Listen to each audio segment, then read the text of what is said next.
Interrogation training at Aldershot, May 1971. This involved having a sack put over my head, being dragged into a compound, having my boots and socks removed, hands tied behind my back, and being made to lean with my forehead against a brick wall, being hit with a rifle butt whenever I moved. And in the background there was a continuous whining sound.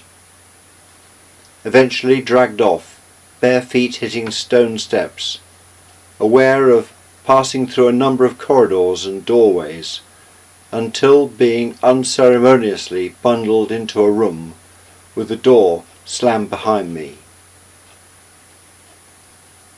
After a moment's silence, a voice told me to stand up. The sack taken from my head. I was told to sit down. The thin man with the spectacles told me that he was from the Red Cross. He was here to help me, but he became impatient when I only volunteered name, rank and number, and he told me that the Red Cross would not help me. The guard took me back to the wall for another period of discomfort.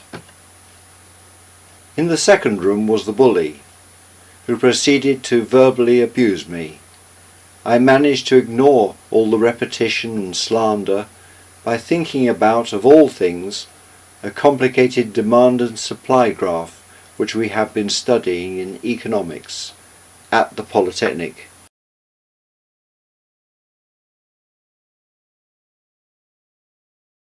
He dismissed me with a wry smile. I'd be really ashamed if I had a son like you. Again the wall, and then the last interrogation cell with the nice one. This experience was pretty safe, and one knew that it would not last forever. Quite different from the real thing, and also quite different from some of the interrogations that apparently occurred on exercises. Stories of being tied to the floor of a 3-tonner, driven over rough ground, or being made to stand naked in a cold stream all night. Further training in 1971. 2 weeks of signals training at Hereford, learning how to send and receive Morse code, gradually increasing our speeds. Exercise Young Boss, in which the newer members of the squadron, like Mick Jordan and me, led patrols. It began and ended with a boat journey along the River Hamble. In Aldershot, wearing nuclear warfare suits, we practiced building and observing from underground shelters.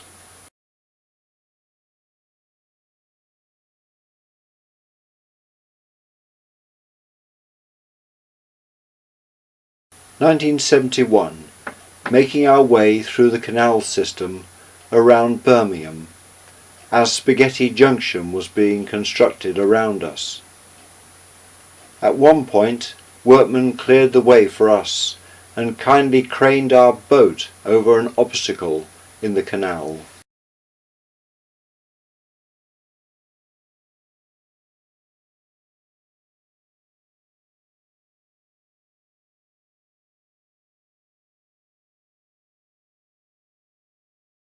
Outward Bound, August 1971. The SEB sponsored me to go on a 3-week outward bound course at Ullswater in the Lake District. 12 of us became the Oats group, and soon we were involved in intensive circuit training in the forest, followed by a cross-country run in which the entire school took part. I discovered how fit I was when I became second. Our days began with a verbal alarm at 5 a.m. and a run down to the lake where we jumped in off the pier. One of the earliest exercises involved our group in rowing across the lake in a boat with 12 oars, walking into the hills and building individual bivvies for the night.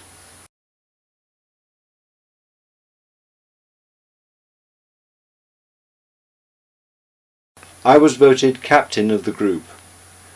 The warden of the centre stated early on his dislike of beards. I had just begun to grow one, but later on showed us a film of an expedition in which he had taken part, and lo and behold, he had a beard. As well as rock climbing and abseiling, we also learnt canoeing techniques such as the Eskimo roll. Then we went on a canoeing expedition down Bassenthwaite Lake, along the river and into Derwent Water. For the final expedition we were put into groups of 4. Our expedition involved a circuit of Ullswater between Pooley Bridge and Stickle Tarn. On the last evening we put on a concert with the usual sketches, songs and imitations of staff members.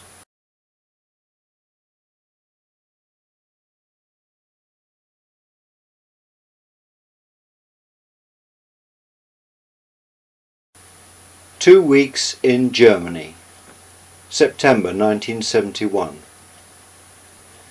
21 SAS's role in the event of war was one of patrols being airlifted into Germany, where they would be driven to given locations to build underground observation stations, and wearing nuclear warfare suits wait for the bombs which would devastate the area.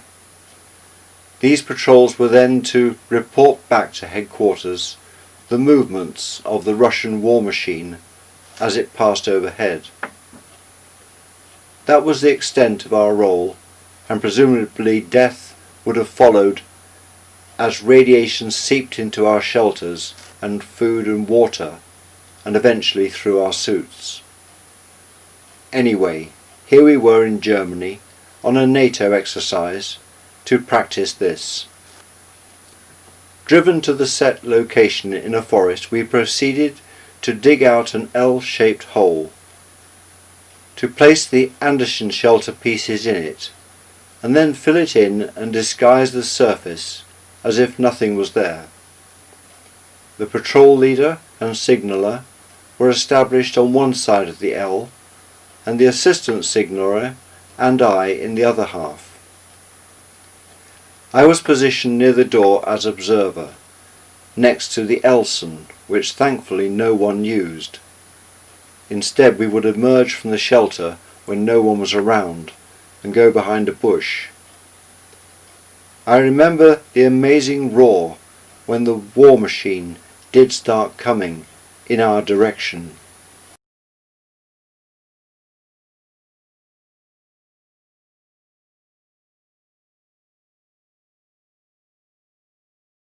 It was pitch black when I took my binoculars and chart of silhouettes of military vehicles up to the entrance, and noted with tally marks the numbers of each type, then passing the results down to the signaller every so often.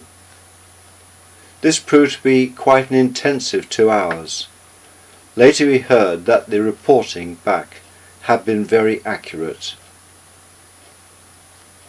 The next day we received an order to abandon the shelter and make our way to headquarters for further instructions. We set off in the night, and after a few hours noticed some headlights on the road ahead. While the rest of us hid in the ditch, the patrol leader waved the Land Rover down. When it stopped, we all sprang out and hijacked the vehicle, leaving the driver and officer with gaping mouths on the roadside. Inside the Land Rover we discovered the entire plans for the enemy's campaign. We had captured a command Land Rover. We signalled through to headquarters and then drove the rest of the way there. We received a mixed response. Some were overjoyed that we had compromised the enemy plans. Others that this might spoil the entire NATO exercise. In 1970, Grandma Lillian died. Grandpa Henry made several visits to the First World War battlefield sites.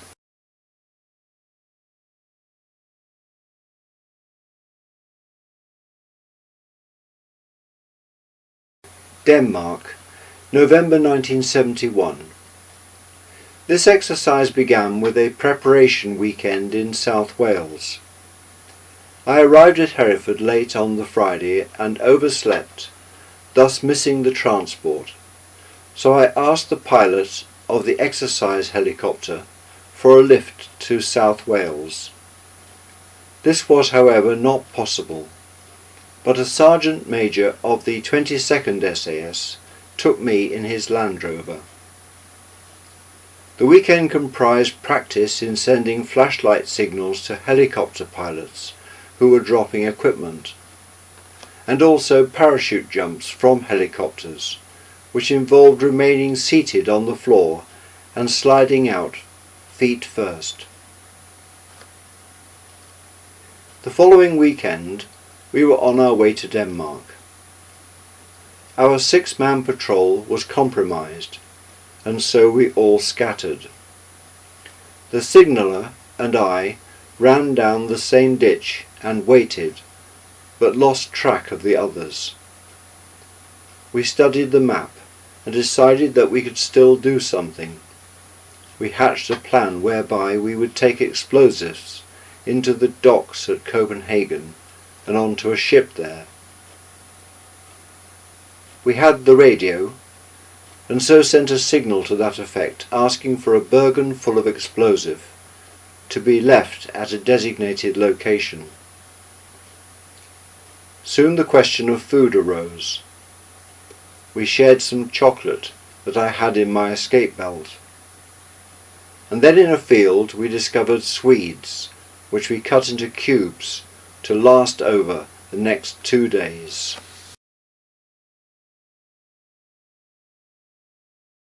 Throughout the night we tried to make our way to the cache of explosives. However, the local militia, made up of very professional local farmers, had created an impenetrable wall. Every way we tried to get through, someone was there. "Halt, who goes there?" And we had to disappear fast into the undergrowth as we were being shot at. They had a technique of driving along, switching off headlights and coasting further on, so we could not tell where they were. In the end we gave up and decided to make our way to the final rendezvous. In the evening we followed a railway track for several miles and then walked cross-country through the night, arriving at a pig farm in the early hours. So as to avoid interrogation, we waited until 7 a.m, when the exercise was due to end, and knocked on the farm door. The farmer spoke perfect English and invited us to go into the pig sheds and get warm. Back in Copenhagen, a trip had been organised to a strip club. We bundled in and the show began. First with a pornographic version of the cartoon Snow White and the Seven Dwarfs, and then a girl stripping to music. She then joined a man and they attempted to have sexual intercourse, but had to abandon the idea as the cheering was putting him off.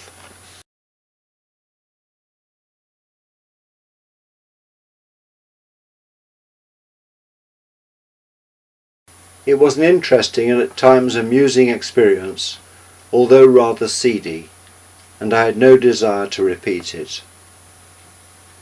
Then we all boarded the transport to the airport.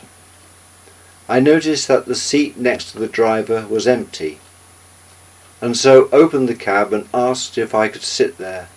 He nodded, and so I had a comfortable ride to the plane for the homeward journey.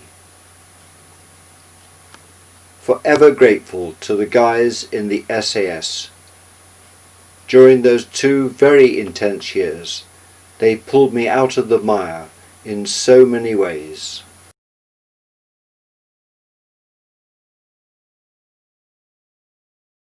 A motorbike, crisps, and more music. I purchased a Honda 175 motorbike, which was great fun in the summer but freezing in the winter. Although I did have an income from the SEB and the SAS, I did run out of cash, and so worked nights at Smith's Crisps for a few weeks, and vowed never to touch a crisp again. I put together a trio, bass, drums and guitar, and we called ourselves the CJs, and played some classics and self-penned numbers. Also co-wrote comedy songs with Stephen and John, with whom I shared digs.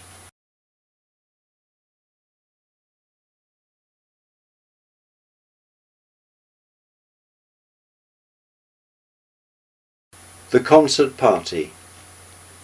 This all led to the formation of a concert party with these guys and a wider group of friends who produced comedy sketches and sang as a folk group.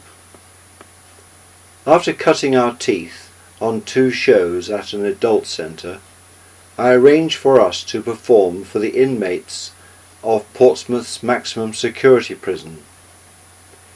It was a wonderful experience, and we were so well received. In the summer of 1992, I left Mrs. Smith's home and made my way to the Isle of Arran, where I had arranged to join Forest School camps as a leader.